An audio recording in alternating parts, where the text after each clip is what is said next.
న్యాయస్థానం ఆదేశాల మేరకు ముద్రగడకు వైద్యం అందించి తీర్తామని ఉప ముఖ్యమంత్రి నిమ్మకాయల చినరాజప్ప స్పష్టం చేశారు. ముద్రగడ దీక్ష చేపట్టి ఇప్పటికే 7 రోజులు అయినందున ఆయన చికిత్సకు అందించడం తప్పనిసరన్నారు. తుని ఘటనలో కేసులు ఎత్తివేయాలన్న ముద్రగడ షరతుల్ని అంగీకరించేది లేదని హోంమంత్రి తేల్చి చెప్పారు. చట్టానికి లోబడే ప్రభుత్వం వ్యవహరిస్తుందన్నారు. సిఐడి చేస్తున్న దర్యాప్తుపై పునర్విచారణ చేయించేందుకు సిద్ధమని చెప్పారు.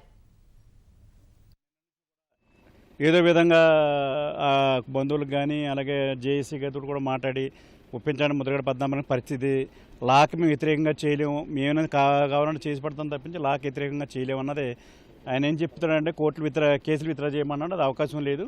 అలాగే సిఐడిని కూడా అధికారం మాకు లేదు, కాకపోతే మేము రీఎంక్వైరీ చేస్తామని చెప్పి చెప్పడం జరిగింది. నిన్న నుంచి కూడా నేను సాయంత్రం వరకు కూడా చర్చలు జరిగినా అవ్వలేదు. ఈరోజు కూడా ఉదయం కూడా వాళ్ళందరితో కూడా మాట్లాడాం, అది కూడా ఇప్పుడు దాకా అవ్వలేదు. కానీ మాకు ఆయన 7వ రోజు ఈరోజు ఈ తప్పనిసరిగా వైద్యం అందించవలసిన బాధ్యత ప్రభుత్వం మీద ఉంది. అలాగే కోర్టు కూడా డైరెక్షన్ ఇచ్చింది, ఎటు పరిస్థితుల్లో వైద్యం చేయించవలసిన బాధ్యత ఉంది. ఇంకా చర్చలు ఆఫ్ చేసి ఇంకా